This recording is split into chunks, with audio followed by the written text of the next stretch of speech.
el entendimiento. Algunos no de Dios se entienden, otros quizás después. Algunos no de Dios se entienden, otros quizás después. En base a lo que el apóstol Pablo dice sobre esta petición a Dios y que le dice el Señor no. Vamos a ver. Segunda epístola a los Corintios. ¿Sí lo tenemos?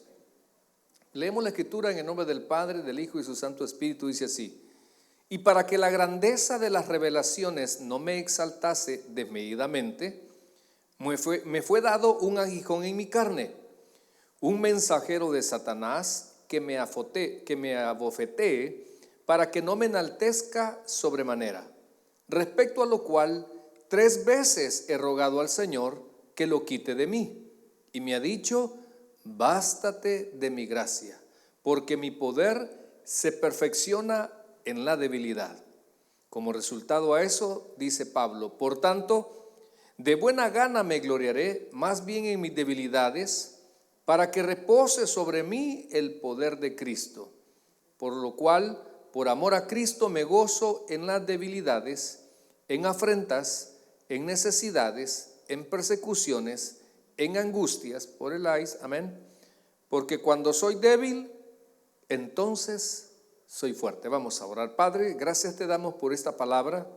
Suplico, Señor, que realmente pueda ser percibida, creída, aceptada y darle vida, Señor, en cada uno de mis hermanos, para que tu palabra fructifique, Señor, para que tu palabra pueda dar frutos, para que tu palabra pueda aumentar nuestra fe, para que tu palabra, Señor, haga maravillas en cada uno de aquellos, Señor, que somos tus ovejas y que entendemos que este alimento, Padre, es el único que nos fortalece en nuestro diario vivir, en nuestras pruebas, como al final dice Pablo, Señor: por amor a Cristo me gozo en las debilidades, afrentas, necesidades y persecuciones, aún en angustias.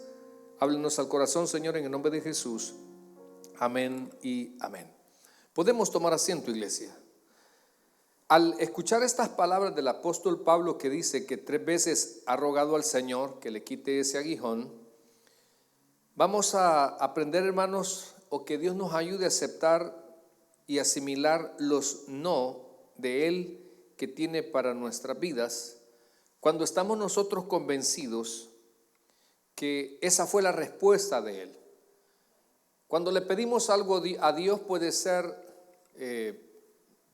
esperar, puede ser no es el tiempo, puede ser sí, y en algunos casos, lo digo por mí, yo sé que por usted no, me dice el Señor: no te lo mereces. O sea, situaciones, ¿verdad? Pero que en el camino, pues el apóstol Pablo dice que él no sabe realmente con firmeza, porque él conoce a ese hombre y está hablando de él mismo, que tuvo una visión. Dice: no sé si fue llevado al cielo y dejé mi cuerpo acá. Se le llama desdoblamiento, donde pude estar en el cielo, contemplar cosas, y dice la palabra inefables. Esas son palabras santas que no se pueden decir aquí. Que como el judío, cuando para escribir Dios tiene que cambiar de tinta, tiene que cambiar de tintero, tiene que cambiar de pluma, porque es tan sagrado para nosotros también, ¿verdad? El nombre de Dios, solo que sin caer en la religiosidad. Entonces, ahora dice Pablo, y realmente esto es cierto, pero al final dice él que tiene un aguijón, como para que esas cosas maravillosas que solo a él le sucedieron no se exaltase, no cambiara. Yo no sé usted, hermanos, su vida como cristiano, qué etapas ha vivido anteriormente, está viviendo o va a pasar. Por ejemplo, no me gusta hablar de los demás, me gusta mejor hablar de mi vida, porque pues sí, así soy un libro abierto, ¿me entiende? No andamos con muchas como hipocresías, ¿verdad? Andar pensando que nosotros los pastores somos santos y que bendecidos y prósperos, ¿verdad? Eso es efímero. Pero creo, hermanos, que En mi vida pasé una etapa, yo en el Evangelio conocí la bendición, vamos a decir así. Algunos lo llaman la prosperidad. Yo no sabía nada del Evangelio y eso me llevó a hacer tratos con Dios. Vi que Dios sí responde, quizás cuando Él ve que usted le va a cumplir esos tratos. Recuerde que Dios vive en un tiempo presente y conoce su pasado, su presente y su futuro. Y sabe si algunas palabras, algunas promesas las está diciendo del diente al labio o realmente las va a cumplir. Pero creo que quizás cuando no estamos lo suficientemente bien preparados, algunos no somos capaces de saber manejar las bendiciones. Creo que algunos acá, no sé cuánto dinero ha pasado por sus manos, cuántas buenas personas han pasado por sus manos y usted no las ha valorado o quizás no ha sido buen administrador con lo que Dios le ha bendecido. Algunos quizás el dinero lo ocupamos para tomar y no para comprar algo, no para invertir. Entonces, pero Dios empezó y me empezó a abrir puertas, me empezó a dar gracia. Y yo entré con una plaza en la administración de la aduana del aeropuerto, con la plaza más baja, más abajo de la ordenanza. Y en los 12, 13 años que estuve logré salir de administrador. Y le quiero decir pues que uno cuando comienza en el trabajo, etcétera, ¿verdad? Uno lo valora. Y me acuerdo que ese tiempo también me sirvió para prepararme como pastor. Y me iba a los baños públicos a orar porque no tenía transporte, a pedirle al Señor que me saliera un ride para llegar a tiempo al seminario. Y fue toda una aventura hasta que Dios me bendijo y me dio un vehículo. Y sabe que cuando me lo dio, ya no me iba al baño a orar. O sea, entonces, bueno, me empezó a bendecir, empecé a crecer económicamente, a tener, pero creo que eso, lastimosamente, me alejó de Dios. No de la iglesia, porque yo siempre estuve en una vida activa, no conozco eso de irme y de volver, no conozco eso. Pero mi corazón y la voluntad de Dios sobre la mía estaba bien distante. Y creo que si Dios no hubiese tratado conmigo, posiblemente iba a ser de esa estadística de yo antes era pastor, yo antes servía, yo antes iba a la iglesia, etcétera. Como muchos quizás les ha tocado regresar a los caminos de Dios. Pero hubo algo, hermanos, que Dios tuvo que hacer y era disciplinarme. Porque Dios a los que ama, castiga. Y esa parte, el castigo al final, yo lo veo tan positivo en mi vida, aunque me dolió, le voy a ser bien honesto. Me dolió por muchas cosas. Porque Dios así como te da, así también te puede quitar. Especialmente si es Dios quien te ha dado el trabajo, si es Dios quien te ha dado la salud, si es Dios quien te ha dado todo. Hasta te puede quitar tu residencia, si ha sido Dios. Te puede quitar el trabajo, lo que sea, hermano. Bueno, pero estoy hablando de mi vida, no lo estoy amenazando a usted, no me malinterprete. Entonces esa disciplina de Dios, no lo puedo llamar castigo, sino disciplina, me gusta llamarle más disciplina. Fueron 7 años. 7 años donde pasé por un proceso de purificación, de mente y de corazón. Me sacó toda aquella vanidad que había penetrado a mi cerebro, toda aquella cosa de, no sé, vivir de marcas, vivir de tengo, purificado. Y me llevó quizás a 7 años de entender que el gozo es andar en los caminos de Dios, no lo que yo poseo. Y aprendí. Y me lo propuse a mí mismo. Que me bajara de un avión, me bajara de un vehículo último modelo, me bajara de un vehículo usado, me bajara del bus, Para mí me iba a dar igual, porque la diferencia la hace mi comunión con Dios. Me lo prometí a mí mismo. Y un día se lo dije a un hermano. Fuimos a San Francisco y un miembro de nuestra iglesia me prestó un Jaguar clásico. Bien bonito me miraba yo ahí. Jaguar puro gato, yo también, como ahora está de moda los Terrian, ¿vea? Puro gato me miraba. Y cuando me fui, me regresé y me recibió el hermano y me dijo: pastor, ¿qué se siente? Me dijo, bajarse de este carro. Nada, igual como que me bajara de cualquiera. Pero para decir eso es porque Dios ya trató conmigo, hermano. Y no quisiera volver a ese estado de vanidad. Tal vez sí tener, pero no estar en ese estado de vanidad. O sea, sí tener, pero si eso me va a alejar de Dios, porque este es el principio. Entonces, en el 2012, me acuerdo yo, estábamos en uno de los segundos edificios que rentamos. Como a mí, mi pastor fundador me enseñó a vivir por fe, hermano, y a creerle al Señor.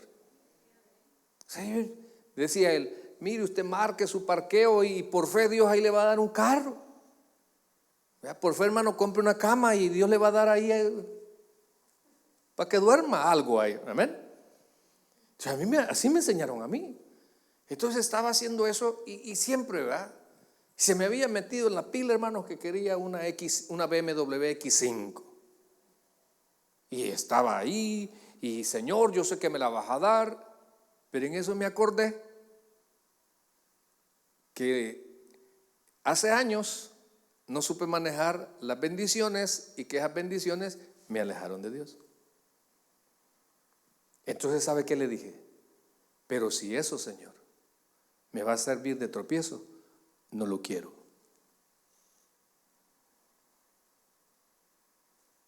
No lo quiero.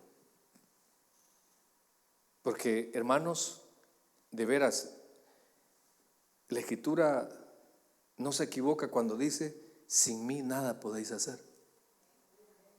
Porque qué horrible es que alguien lo tenga todo y no tenga a Dios. Y qué gozo es no tener nada, pero sí tener a Dios en nuestro corazón. Porque al final Él es suficiente. Él es suficiente. Eso es como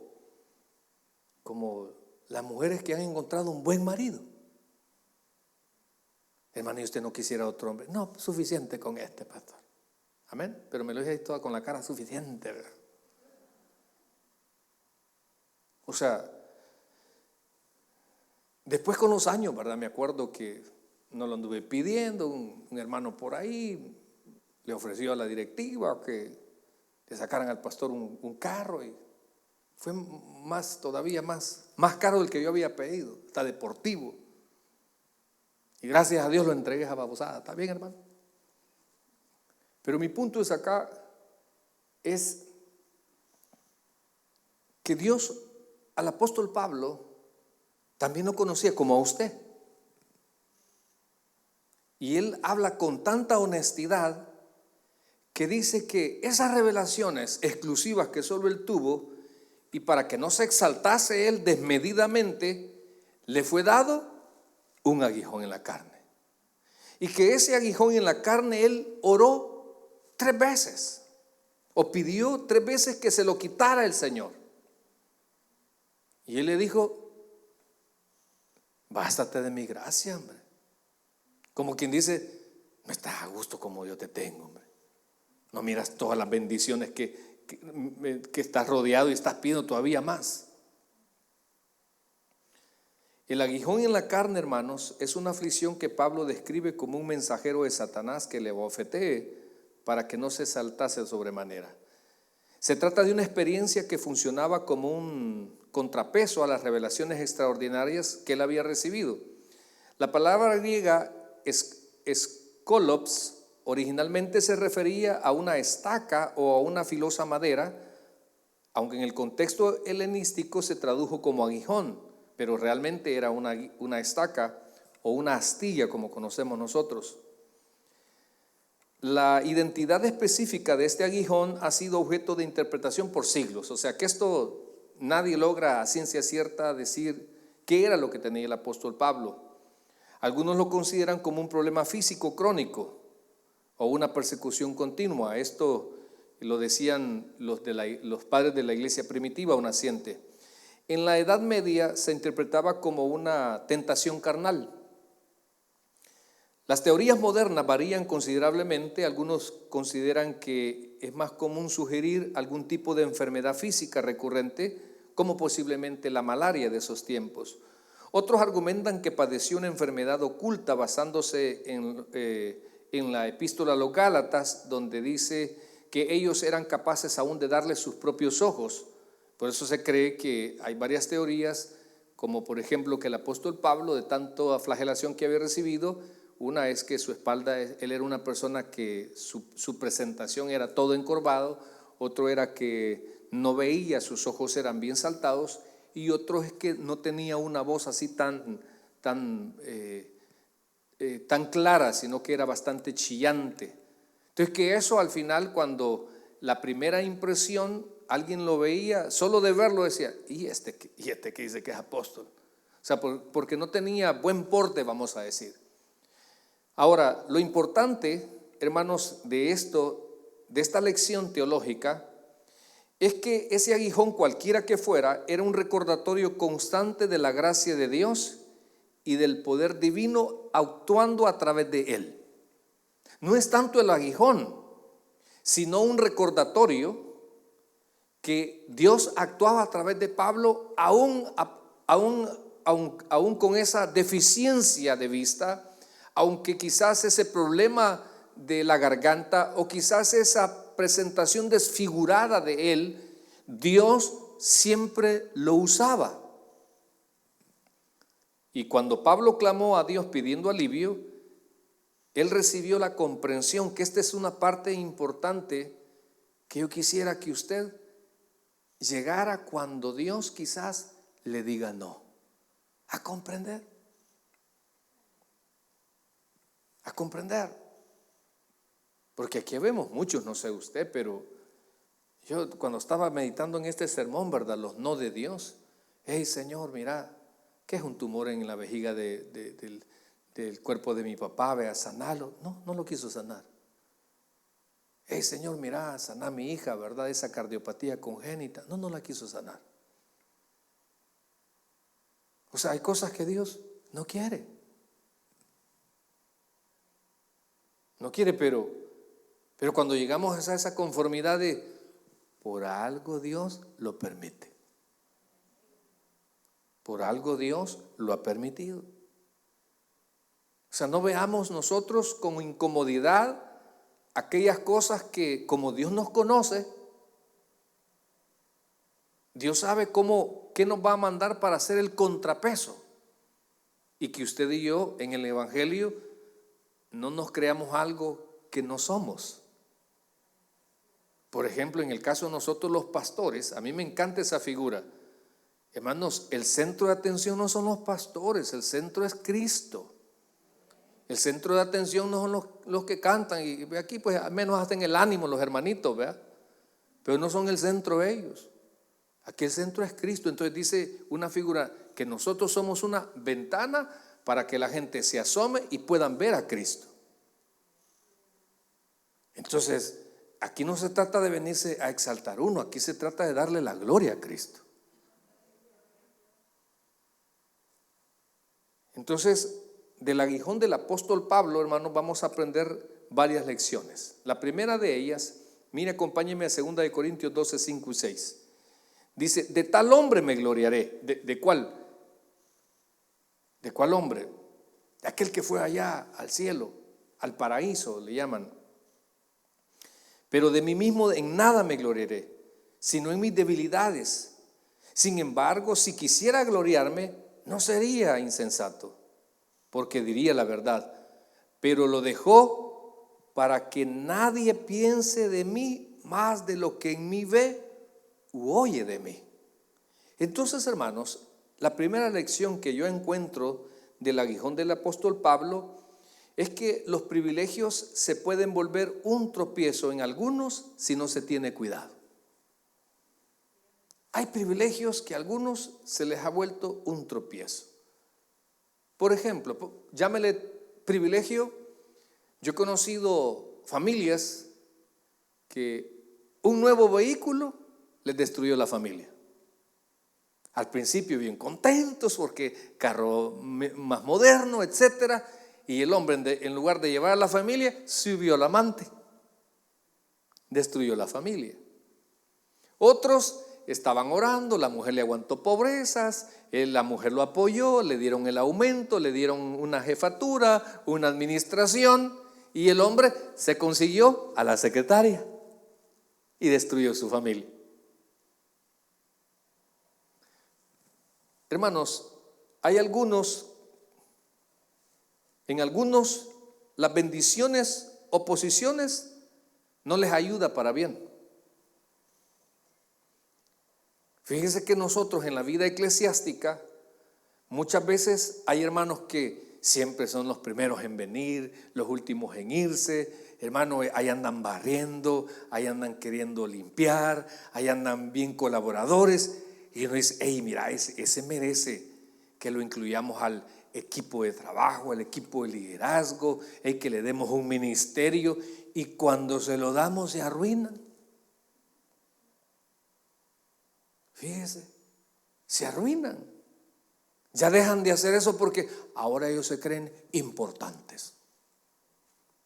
Mire, hermano, allá está bien sucio. Ahora que soy líder, mande aquel. Háblele al pastor, tal vez está desocupado.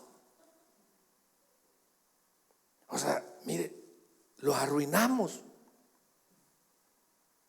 Los arruinamos. Porque hay algunos que, mire, con poquito agarran paja. Perdóneme el hebreo, hermano, pero es la verdad. Algunos con cualquier cosa. Por eso hay personas que las bendiciones o las posiciones no les ayudan para bien. No porque no se lo merezcan, no lo saben manejar. Y por no saberlas manejar, las convierten en su vida en piedra de tropiezo. Por ejemplo, si a usted no le hubieran aumentado el dinero, no le alcanzara para chupar. Amén. Si usted no le sobrara un poquito el dinero, no le consiguiera otra. Porque fíjese que yo no he visto nunca que un amante apoye a su amante. Me he enamorado de vos porque sos bien acabado. Me he enamorado de vos porque no tenés trabajo. Me he enamorado de vos porque vos necesitas a alguien que te ayude. Nunca he visto ese tipo de amante. La amante siempre hay que pagarle la renta, hay que pagarle el carro, hay que pagarle viajes. Lo que no hacemos con la esposa, lo hacemos con la amante. Ni un amén dicen los hombres, mire, porque aquí los hombres fieles hay. Hermanos, hay algunos que las bendiciones las convierten en piedra de tropiezo. Y por eso le comencé hablando de mí. Para que también te identifiques y agarres un poquito esta noche.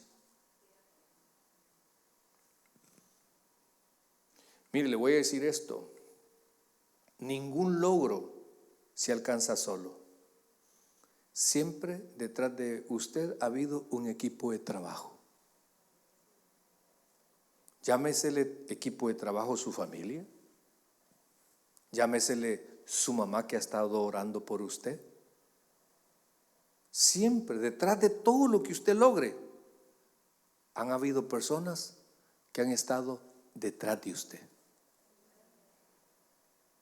Por eso un pastor no puede exaltarse, porque detrás de un pastor hay un montón de gente amadora de la iglesia y que apoya de manera financiera, con su tiempo, su sacrificio, hermanos. Es increíble.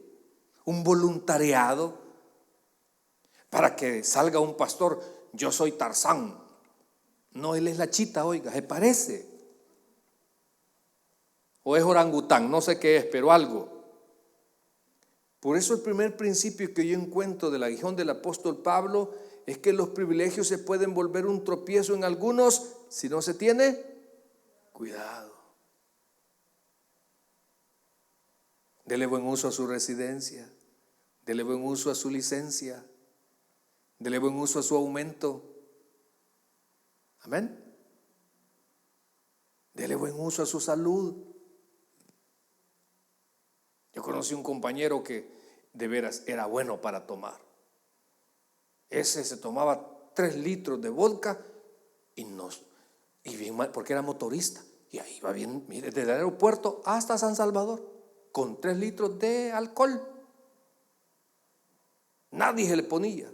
Y todos, son buenos para tomar, son buenos para tomar. Eso bueno para tomar solo le duró como 3, 4 años, porque después le cayó un derrame y se murió. No sé si Dios o el cuerpo le pasó factura. Seamos buenos administradores. Algo que me golpea a mí siempre, hermano, es ¿cuántos años llevamos de estar acá y usted qué ha hecho? ¿Por qué se vino, pues? Me golpea. Otra cosa que me golpea a mí, ¿no? Así ve, me golpea, como un aguijón. ¿Cómo se ve usted de aquí dentro de 10 años? Pastor, ¿cuántos años tiene con la disculpas del caso? 60. En 10 años va a tener 70. ¿Cómo se ve de aquí en 70 años? Charlie, ¿cuántos años tiene usted, perdón? ¿Cuántos? Está bien joven, mi hermano. Yo lo miraba así como de 80. No, mentira, amén. 47, 57, casi mi edad. Y poder ver para atrás, vea, ¿qué hemos hecho?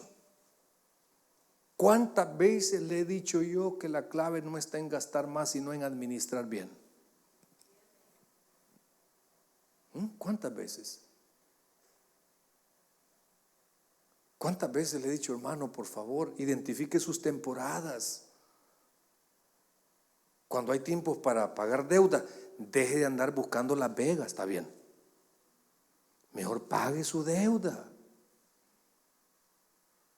Identifique sus temporadas.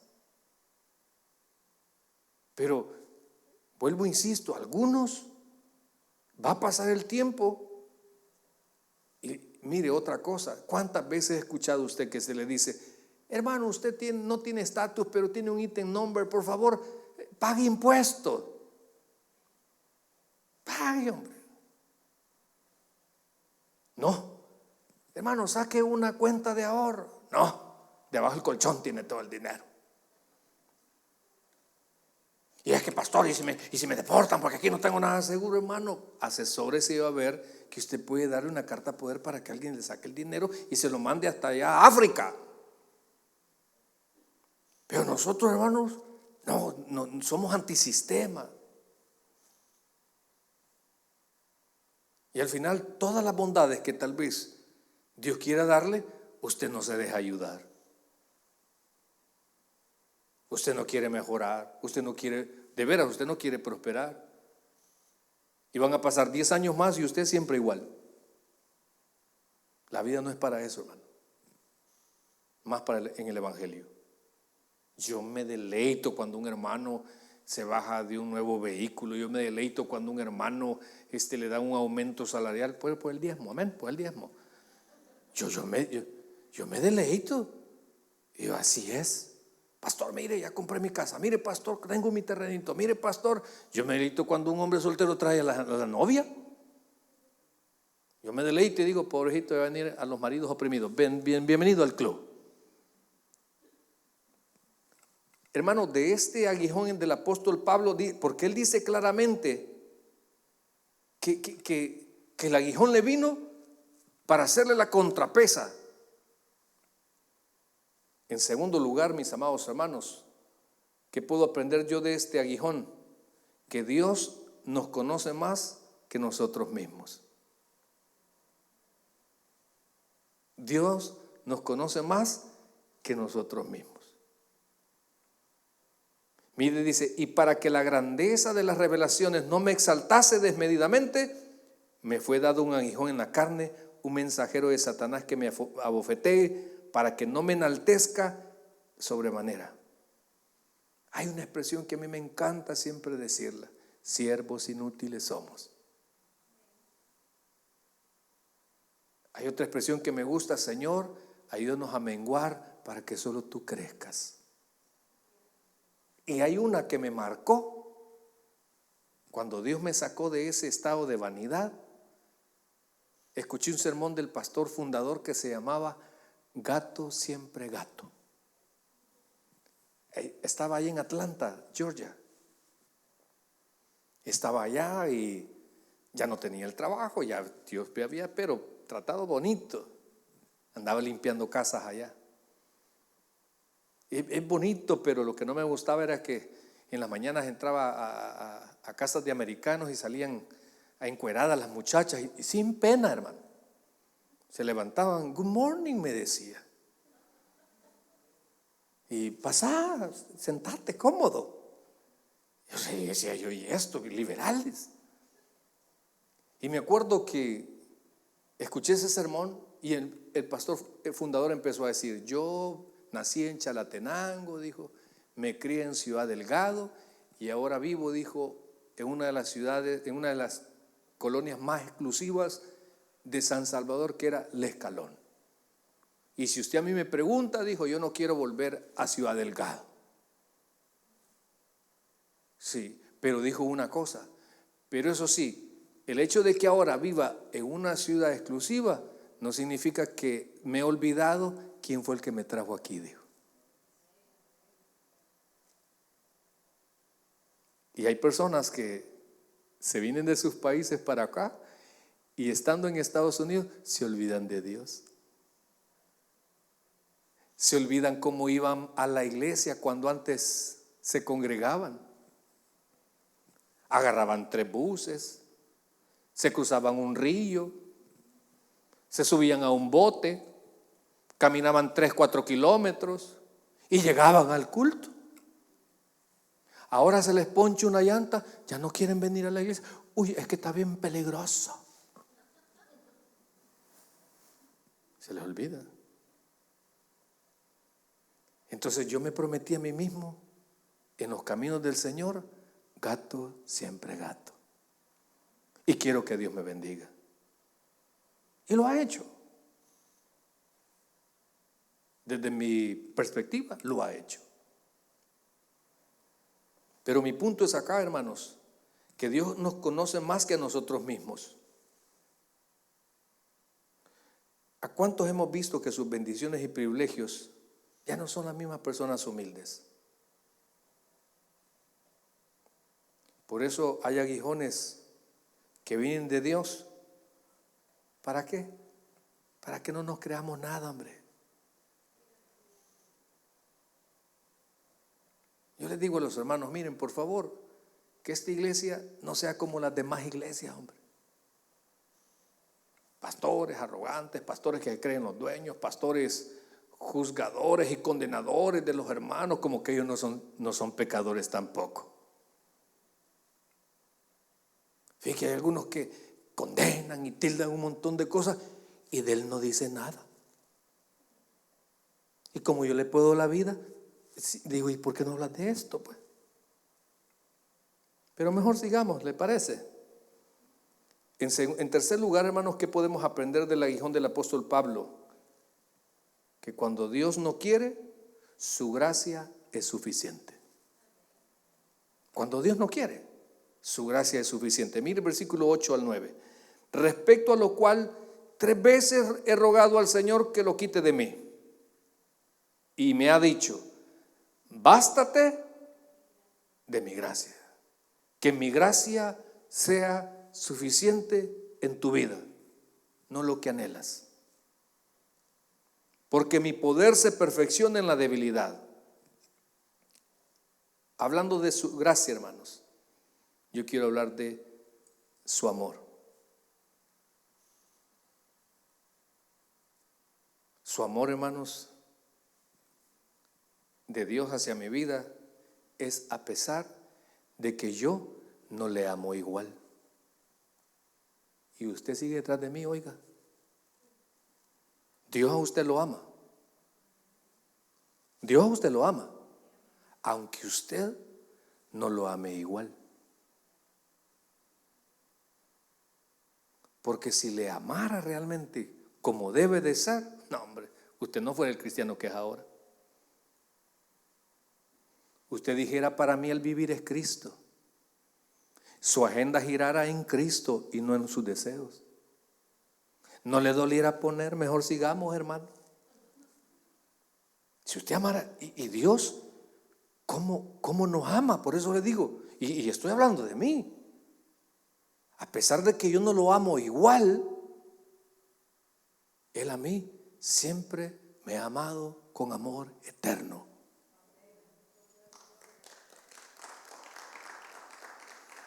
Hablemos del perdón. ¿No le ha perdonado Dios a usted alguna falta? Como por ejemplo, la elección de su pareja. Amén. ¿No le ha perdonado algo a usted? ¿O solo santos hay aquí? Lea el decálogo y compárelo con su vida para saber que a Dios le fallamos a diario. Deme un amén, mujeres. No, ustedes son santas. Deme un amén, hombres. El que se considere hombre diga amén. El que no, quede calladito, no hay problema, lo entendemos aquí. Estamos en Hollywood. Deme un amén, hombres. ¿Alguna vez usted le ha pedido perdón a su pareja y ella le ha dicho: esto que me has hecho no te lo perdonaré jamás? Porque son implacables. Y está bien, hermana, no sean dundas, oigan. ¿Sí? Mire, de veras piense. Yo en ocasiones como pastor aconsejo: y mire, pastor, y entonces le digo esto: quédate callado, hombre, es parte de tu pasado, compliques las cosas. Pero hablemos de la disposición. Hablemos dice que Dios no rechaza a nadie. El que a mí viene, no, si los echamos fuera nosotros los religiosos hipócritas, los que nos andamos fijando cómo se viste la gente, cómo se pinta, los que nos andamos fijando, y usted está juntada, rejuntada, amontonada, ¿cómo está usted, hermanita? Esos son los que servimos de tropiezo para la gente, pero Dios no, hermano. Si Dios nos busca, nos atrae con el objetivo de perdonarnos. Siempre tienes a disposición para perdonarnos. Y su misericordia. Dios, aunque no lo creas, se compadece de tu situación. Y le digo algo: aunque esa situación, usted y yo muchas veces la hemos provocado. Pastor, yo no nací para amar, nadie nació. Espérese. ¿Cómo no? El problema es que vos amás a la persona equivocada. Ay, pastor, a mí siempre me va mal en el amor. Claro, porque eres tú el que escoge y no es el que Dios te provee. Es como que usted se ponga aquí, pues: Señor, qué barbaridad, soy tu hijo y permites que el ICE me persiga. Y le dice Dios: si vos te veniste. O me preguntaste a mí. Porque yo te hubiera dicho: yo soy suficiente en cualquier país. Así que hoy ya estás en el norte, date norte. ¿Sí? Si hay situaciones que nosotros las hemos provocado, pero en medio de todo eso, Dios tiene misericordia. Yo por eso, no sé usted, pero yo digo, y Dios es tan misericordioso que hay personas, hermano, que deberían de estar mal y Dios las tiene bien.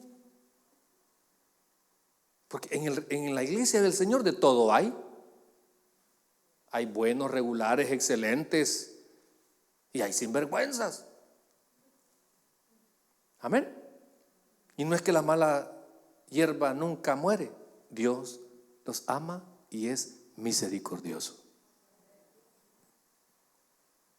Por eso para mí la tercera lección es que cuando Dios no quiere, su gracia va a ser suficiente. Entonces deje de estar viendo tanto con obsesión y Dios no quiere. Espérese, disfrute lo que ya Dios le dio: su amor, su perdón y su misericordia.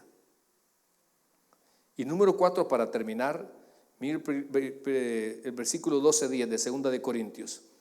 Por lo cual, por amor a Cristo, ¿qué dice? Me gozo. ¿En qué se goza? En sus debilidades, en afrentas, en necesidad. ¿Cómo en necesidades yo me voy a gozar? Ay, hermano, hoy vengo contento, no tengo para comer. Mire, me fui al trabajo y mis hijos no tenían para comer. Ando alegre. ¿Usted cree que una madre anda contenta que no le dejó nada de comida a sus hijos? ¿Usted cree que eso es fácil? No, hermanos, esa es una paradoja, algo contradictorio, algo que no lo procesa nuestra mente.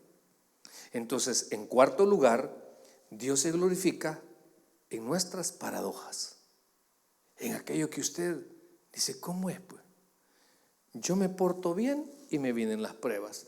Aquel hermano a chupar y le va mejor. O sea, yo estoy tratando de buscar mi triángulo del éxito. Yo vengo a la iglesia, yo me congrego y yo todavía colaboro, yo hago aquí y me vienen todo este montón de pruebas. Y aquel sinvergüenza, porque somos buenos para saber la vida de los demás, amén. Y mira aquel, no le pasa nada. Y mira vos aquel, Dios más lo bendice. Y es algo contradictorio, se le llama paradoja, porque no lo procesamos. Como un Dios de amor permita en su vida un mal. No lo procesamos. Como el Dios dueño del universo no le provee a usted para la renta. ¿Qué es una casita para que de toda la tierra que Dios se la regale, hermano? ¿Qué es? Nada, ¿verdad? Pero como usted se porta mal, mejor sigamos. Así que, hermanos, el amor a Cristo, el amor que usted le tenga a Cristo, no es ausencia de necesidades. Creo que le han dicho o ha conocido mal el evangelio. O sea, que usted sea cristiano no significa que no va a tener necesidad. El amor a Cristo no es ausencia de problemas. El amor a Cristo, hermanos, no es ausencia de oposición. Al contrario, el diablo a los suyos los tiene sin molestarlos. ¿A quiénes molesta? A nosotros. Nos quiere robar el gozo de servir, nos quiere robar el gozo de congregarnos, el gozo de leer la Biblia, el gozo de andar en sus caminos, y lo va a fastidiar. Pero Efesios dice, ¿verdad? Resistir al diablo. ¿Y cómo se resiste? ¿En una pelea de lucha? No. Usted no deje de orar, usted no deje de leer la Biblia y usted no deje de congregar. Así se resiste. Pero hay algunos que no controlan sus desvaríos. Le voy a contar, creo que por 10ª vez, esta historia. Cuando nos pasamos a este edificio, hay una hermanita, no ha venido y por eso voy a dar su nombre, Rosita Jovel. No sé si ya la conocen por ahí.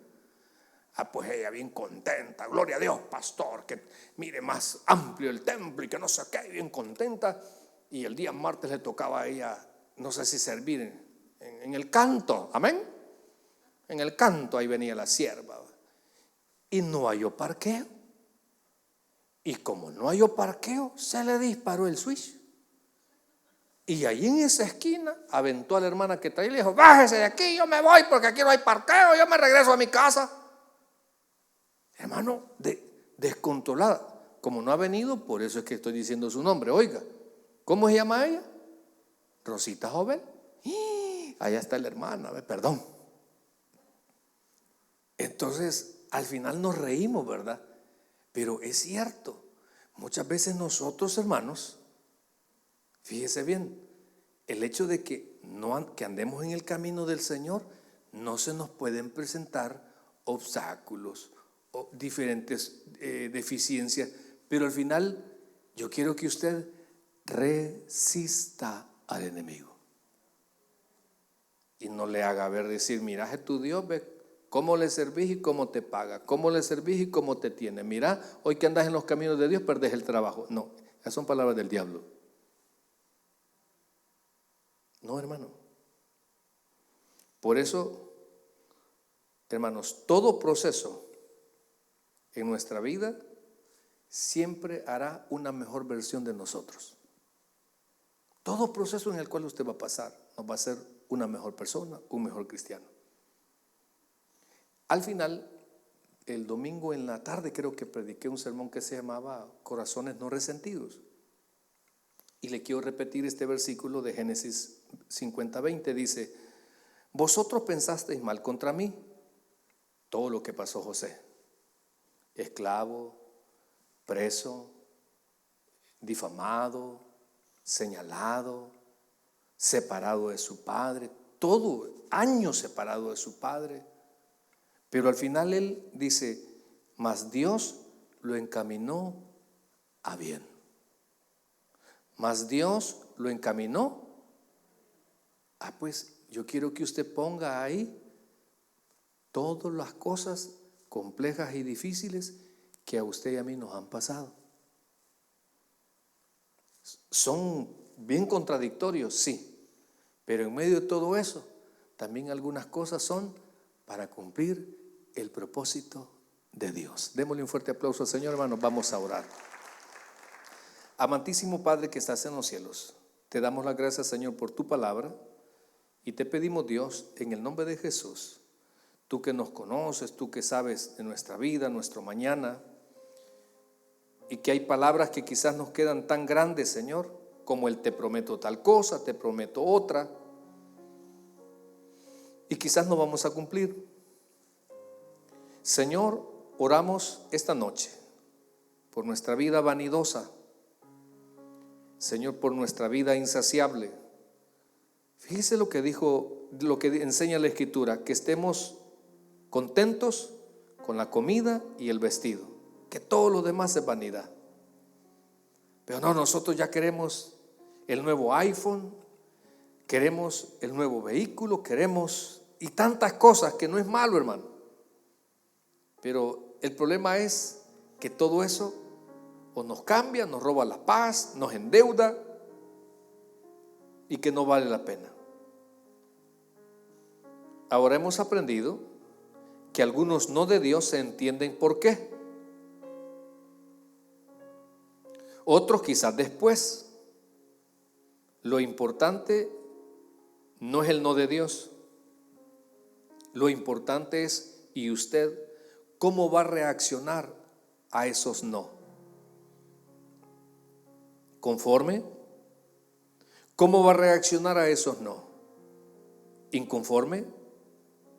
¿Reclamando? ¿Por qué a mí? ¿Cuestionando? O como muchos que aunque nos duela decimos, Dios sabe por qué. Gracias, Señor, por tu palabra. Bendiga la vida de fe de mis hermanos. En el nombre de Jesús. Amén y amén. Le damos un fuerte aplauso a nuestro Señor Jesucristo.